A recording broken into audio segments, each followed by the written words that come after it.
Assalamualaikum warahmatullahi wabarakatuh. Kembali lagi buat teman-teman semuanya di channel Agus Dianto, tentunya di analisis data kali ini ya. Ini berkaitan dengan kegiatan rutinitas yaitu perkuliahan. Nah, yang kali ini yang akan dibahas yaitu tentang analisis data Bursa Efek Indonesia 2016-2020, yaitu di sektor ketiga industri jasa atau sektor BI, 7 sektor infrastruktur, utilitas dan transportasi. Sesuai dari permintaan teman-teman yang komen like itu, semoga ketika kalian nonton ya nggak hanya nonton, tapi kalian juga langsung praktek, karena tanpa praktek kalian tidak akan mudah untuk memahami suatu penjelasan di video. Video dinyalakan atau di download, jangan lupa tombol lonceng itu diklik jika manfaat ya, jika nggak manfaat unlike aja tuh. Nah, misalkan buat teman-teman yang kiranya ada referensi ke teman yang lain, silahkan di share.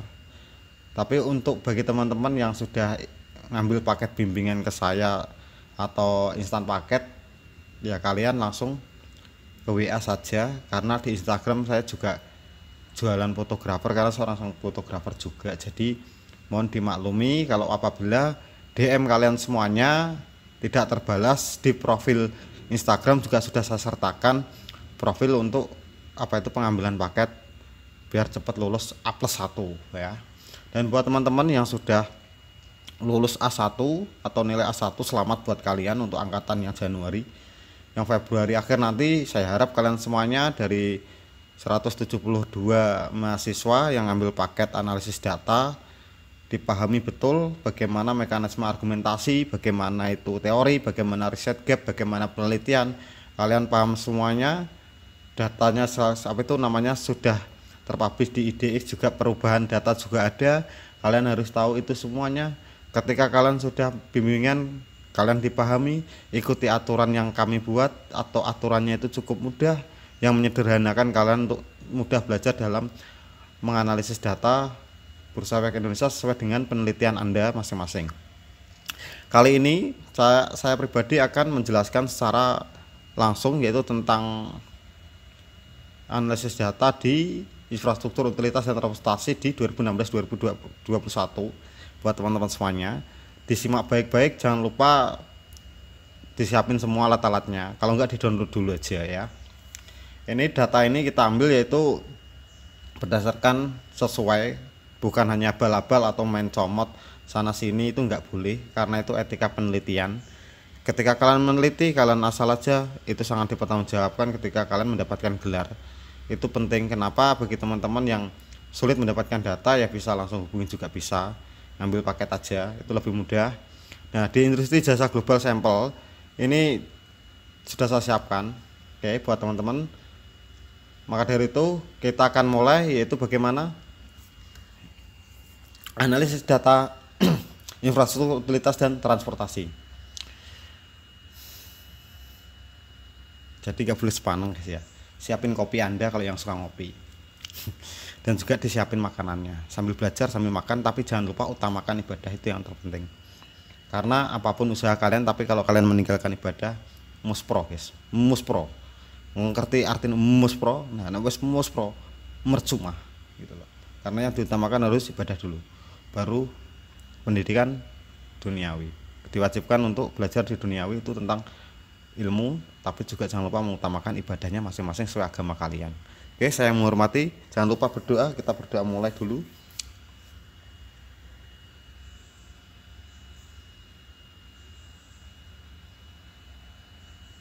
Selesai. Nah, kita langsung pelatihan, yaitu di sini kalian sudah lihat di layar monitor. Di sini yaitu sektor ketiga industri jasa sektor BI atau di infrastruktur utilitas, itu sebelum 2020 ya kita ngambilnya. Karena apa? Penelitiannya itu dimulai dari 2016. Jadi kita mengacu yang lama ya, CIC lama. Karena untuk yang jasa sektor yang ketiga ini ada perubahan di 2020. Kita mengacunya yang lama karena masih ada di tahun penelitian yang lama yang dipakai. Jadi kita mengacu kelompok yang lama ya. Kelompok yang lama, nama emiten ini seperti ini ya. Kayak gitu. Karena di sini tuh ada perbedaan buat teman-teman semuanya. Nah, Ini daftar perusahaan di BI klasifikasi IDX terbaru 2020. Nah, sedangkan yang 2021 sudah ada perubahan. Per kelompoknya udah ada ya. Nah, seperti ini per kelompoknya. Kalian lihat, per kelompoknya sekarang dibuat seperti ini sampai 12. Nah, sedangkan yang dulu itu ada sumber daya alam, manufaktur dan jasa. Itu ada ABC kan. Tapi kita akan mengambil yang di 2020 karena apa? Karena ketika penelitian 5 tahun itu ada paket 2016. Jadi kita harus mengacu yang lama dulu biar meringankan beban kalian untuk penelitian, karena yang kanan ini sudah ada perubahan di 2021. Nah, bagi yang meneliti 2021 sampai 2025 baru pakai yang ini biar enggak bingung nanti ya. Karena yang ini sudah pedoman pertama, jadi ini dipakai dulu. Jadi ini saya sekedar informasikan dulu. Nah, setelah ini kalian masuk ke browsernya. Di sini kalian lihat misalkan kita mencari data 2016 ya, kalian ketika ke IDX ya seperti ini, laporan tahunan, Pegas misalkan seperti ini, saya ngambil dari sini guys, dari sini. Caranya bagaimana? Caranya gini, ini kan sudah global di sektor infrastruktur, utilitas dan transportasi, subsektor energi 71 totalnya. Nah, kayak gini kan. Nah, ini kita cek guys, misalkan gini, cara ngeceknya itu seperti ini. Misalkan gini, ini saya kasih sampel lagi biar kalian nanti mudah. Nah, kayak gini misalkan ya, di sini itu ada sampel Kencana. Bentar guys, ini saya hapus dulu. Enggak deh, ini dulu. Misalkan ini ya, misalkan Kencana Energi Lestari kayak gini. Nah, ini untuk menceklis dulu. Nah, penelitian Anda itu di sini tuh misalkan gini. Saya buat dulu aja nih. Set. Oke. Ini atas saya bentar guys. Nah, misalkan begini ya. Bentar. Dan set. Nah, misalkan begini, apabila Anda ketika sudah terkumpul kayak gini, ini kan data sudah bersih ya. Sudah bersih itu maksudnya begini, sudah hasil kalian ambil semua dari data IDX yang dari 2016. Nah, ketika Anda misalkan, ketika rekan-rekan mahasiswa misalkan di sini, bagaimana sih Kak kita ngechecklist yang pertama? Kalian lihat di bab 3 ya, kalian lihat di bab 3. Kalian lihat di bab 3 itu kalian checklist dulu semuanya. Apakah Kencana Energi itu nyampe 2021 itu masih ada? Misalkan di sini enggak ada, ya udah di sini kita blok merah. Ya berarti dia berhenti nyampe sini. Nah, otomatis nanti ini kita total semuanya. Misalkan di sini enggak ada. Itu sampel globalnya ya. Ini caranya. Sebelum kalian nanti buat jawaban di bab 4. Itu cara menyaring atau cara menyesuaikan sampel. Nah, terus misalkan ini sudah selesai semuanya, nah sisa berapa? Nah kayak gitu kan, sisa berapa? Nah di situ dilanjut di sini. Ini berarti udah nggak kepake karena apa? Ini gagal.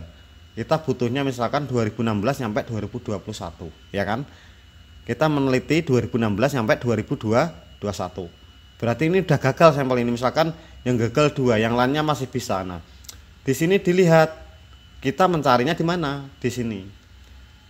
Di laporan keuangan kan. Kita cocokin gitu loh. Misalkan di sini Pegas tadi atau apa? Nah, Pegas ini kan. Misalkan ini Pegas ya. Ini misalkan Pegas ini saya kasih tanda gini. Ini kan masih lolos di sini. Nah, kita lihat apakah Pegas di 2021 masih melaporkan keuangan. Kalau masih berarti kita kasih tanda hijau di sini. Ini saya kasih tanda hijau. Caranya gimana? Ya kita kesini dulu guys. Kita kesini dulu. Kita lihat di 2021. Cari. Oke. Ternyata di sini tidak melaporkan. Apakah melaporkan? Tidak di sini 2021. Belum guys, belum melaporkan ya. Ini bulan berapa sih? Bulan 2. Ya belum. Berarti nanti nunggu 24. Ya berarti kita harusnya berapa? Penelitian kita yang harus diundur dulu. nyampe sini aja, kasihan nanti kalau kalian nyampe 2020 misalkan seperti itu ya. Ini caranya, berarti kita cari lagi pegas itu minimalnya berapa biar nanti kalian nggak sulit gitu loh. Di sini kalian cari, nah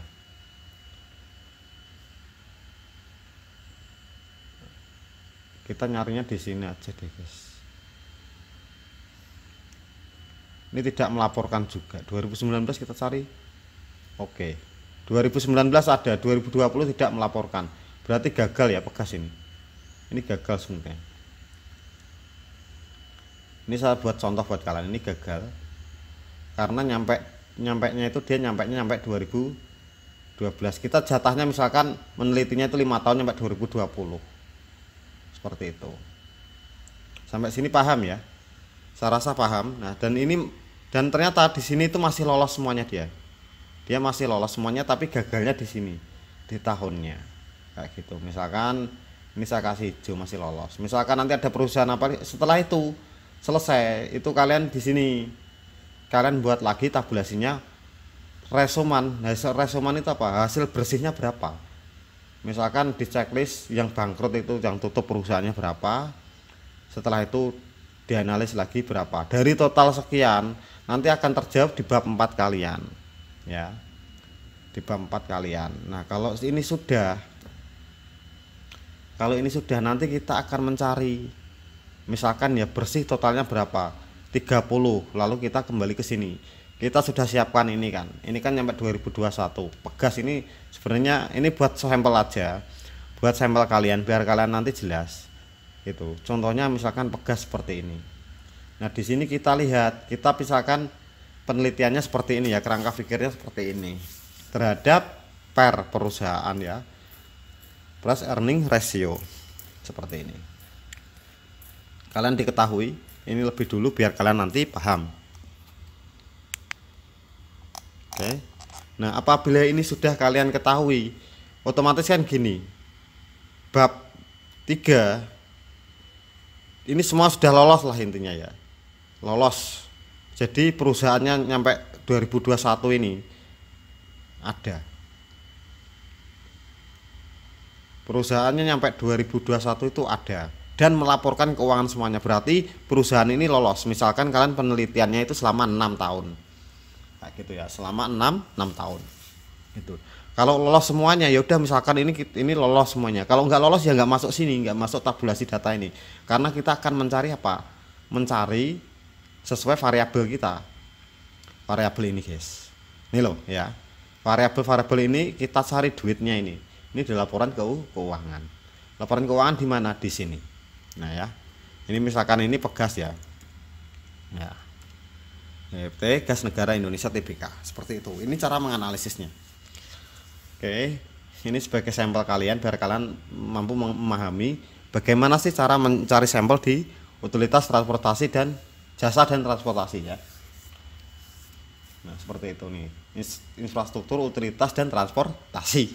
Nyampe saya salah nyebut guys buat teman-teman semuanya. Nah buat rekan-rekan mahasiswa itu dipahami dulu, yaitu tadi pertama klasifikasinya yaitu kita lihat dulu itu globalnya berapa, total semuanya itu totalnya berapa, kayak gini kan. Ini totalnya semuanya itu ada berapa, kayak gitu kan. Ini totalnya ada berapa. Nah kalau ini sudah ada, kalian checklist dulu selama 2016 sampai 2021 masih hidup nggak sih perusahaan ini. Kalau masih semuanya, lanjut lagi ke checklist. Di sini saya kasih saja checklist yang melaporkan keuangan rutin selama misalkan ini 2006 tahun lah ya, selama 6 tahun gitu. Tapi sebenarnya ini 5 tahun karena apa? Karena ini masih ini saya update-nya kan ini 07 02 2022 atau bulan 2 ya, tanggal 7. Sedangkan apa itu paling lambat itu melaporkan keuangan itu April kan. Nah, kayak gitu. Jadi kalau kalian meneliti nyampe 2020 aja biar nggak kasihan nantinya.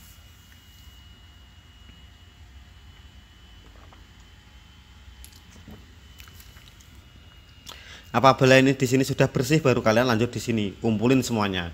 Paling nggak jauh nanti ya, paling apa itu namanya sesuai variabel kalian gitu loh. Kalau di variabel kalian ini semuanya ini ada, Maksudnya ada itu gimana? Laporan keuangannya ada semuanya. Ya udah berarti semuanya ada gitu loh. Ternyata yang melaporkan keuangan sudah sejumlah gini. Ya udah kayak gitu. Misalkan Kak, kalau dividen misalkan, nah misalkan gini, kalau dividen itu misalkan di sini tentang dividen ya di sini aja. Kalau enggak di sini aja ditambahin. Di sini dikasih dividen gitu aja ya. Di sini dikasih dividen. Nah, tinggal kalian nanti lihat di laporan keuangannya, dia membagikan dividen enggak? Ya kalian tulis di sini. Udah kayak gitu. Itu cara mencari sampelnya. Ini saya kasih contoh, yaitu caranya seperti ini. Kita akan mencari nilai apa itu ROA atau return on asset. Nah, di sini. Bagaimana cara mencarinya? Cara mencari nilai ROA itu bagaimana sih? Atau return on asset ini. Caranya cukup gampang. Itu kita harus pakai pedomannya, di mana rumus itu nilai totalnya itu yaitu di total aset dari 2005. Misalkan kita di angka 2016 nih ya guys ya. Ini di angka 2016. Nah, dan sedangkan kita itu harus membutuhkan 2015 atau awal tahun. Awal tahunnya di 2015 dan akhir tahunnya 2016 untuk mencari nilai rata-rata. Bagaimana? Kita langsung garap. Di sini kita lihat total asetnya ya. Misalkan ini aja, ini sebagai sampel aja. Gitu. Itu kan ada total aset lancar, tapi kita ngambilnya yang total aset ini. Misalkan seperti ini aja ya. Oke, di sini total aset 2016. Kita paste. Jangan lupa ini dihapus dulu, nanti takutnya malah jadi koma kan. Nah, kayak gini. Atau di sini kita klik home. Bentar, mana sih guys? Kok nggak iso?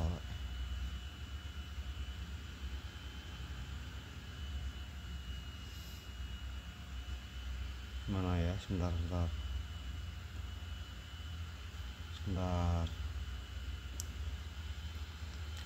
Misalkan di sini begini kan, kita buat begini. Ini dari total aset 2016. Kita mencari rata-rata ini. Ini sudah saya rumus buat kalian semua.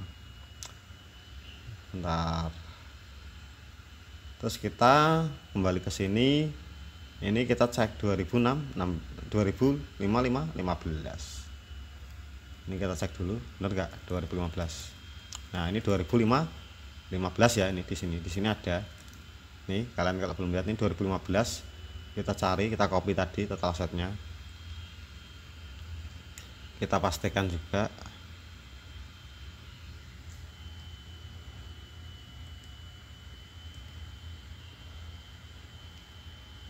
Nah, di sini. Oke. Nah, di sini total asetnya, nilai rata-ratanya jadinya sekian. Ya, misalkan sekian kayak gini. Ini total aset nilai rata-rata. Nah, nilai rata-rata itu di akhir atau di penutup sama awal tahun. Nih, ya. Kita mencari 2016 nih, ROA di 2016. Lalu apalagi syaratnya? Yaitu kita sudah ketemu nilai rata-rata total asetnya. Nah, kita cari laba tahun berjalan. Enak toh kalau kayak gini belajarnya, guys. Enak banget lah. Kalau nggak enak ya piye Mas. Nah, kayak gitu.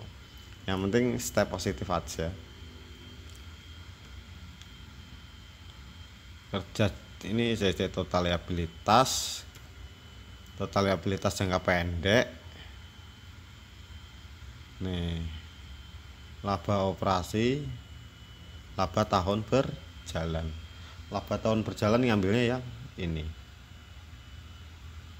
Oke, misalkan laba tahun berjalan ini.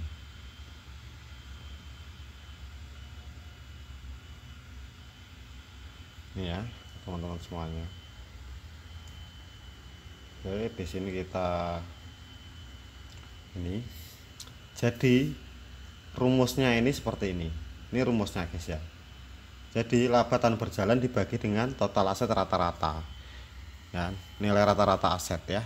Nah, gitu aja. Ini rumusnya. Nah, kalau setelah kalian sudah ketemu, gampang nanti tinggal tarik ini, red. Nah, enak nggak? Ini cara mencari rumus dengan mudah, yaitu di ROA. Nah, sedangkan kita mencari ROE, ini kita akan ngajunya seperti ini guys ya.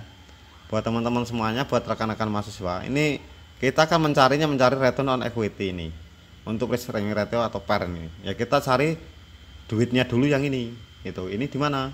Ya di laporan keuangan, guys. Masa di saya nyari duitnya. Nah, gitu. Berarti rumusnya tadi yaitu LTB dibagi dengan TE total ekuitas, dan LTB itu laba tahun berjalan. Enak nggak? Enak. Total ekuitasnya berapa? Kita cari di laporan keuangan. Nah, ini total ekuitas 2016. Bentar guys, bablasan mau serek. Nah, ini kan 31. Oke. Total ekuitas kita copy. Nanti langsung nemu jawabannya di sini tuh. Enaknya tuh gitu, biar nggak ribet kalian.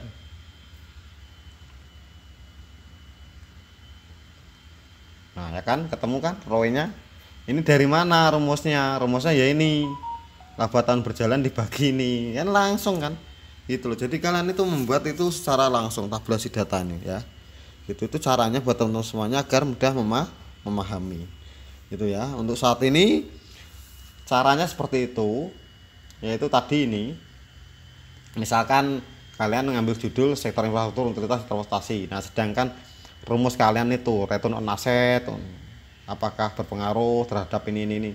Nah, caranya mencari rumusnya itu ya tadi seperti tadi ya, seperti ini tadi. Pertama, sampel globalnya atau subsektor energi itu ada berapa, misalkan 71.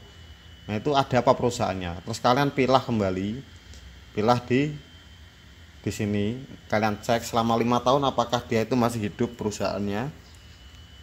Terus kalian pilah lagi selama 5 tahun, ini 5 tahun aja ngambilnya, itu apakah dia itu perusahaannya itu ngelaporin keuangan atau tidak.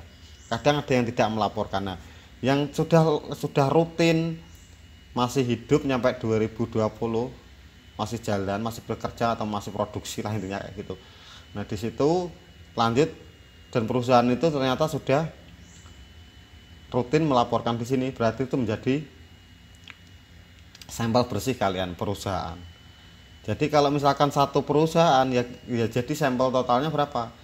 Ya satu perusahaan dikali 5 kayak gini. Ya. Misalkan kayak gini nih. Bentar. Nah, ya tadi. Nah, misalkan kayak gini. Bentar, guys. Ya benar ini sih ya. Nah, misalkan seperti ini ya. Ini jadi kalau ketika ditanya sampel sama Dosbing, yang kalian jawab itu apa? Itu sampel laporan keuangannya. Karena apa? Misalkan kalian meneliti 5 tahun. Ada berapa perusahaan? 17. Tapi ingat loh ya, itu 5 tahun loh. Jadi berapa? 17 dikali 5 berapa? Dikali 5 tahun. Nah, seperti itu cara-caranya. Jadi kalau nanti akan mudah memahami ketika di bab 4 gitu loh. Nah, kalau sudah seperti ini, misalkan gini ya guys, buat teman-teman semuanya, buat rekan-rekan mahasiswa, misalkan ini ROA sudah ada, ROE sudah ada, terus current ratio sudah ada, PER sudah ada, ya udah, berarti kan hasilnya ini X1, X2, misalkan di sini ya. Nah, ini X1, X2, nah terus misalkan di sini nanti X3 terhadap Y. Ya udah, yang kalian nambah pokok-pokoknya ini kalian olah di SPSS. Cukup mudah kan sebenarnya, mudah ya kalau kalian mau belajar gitu loh.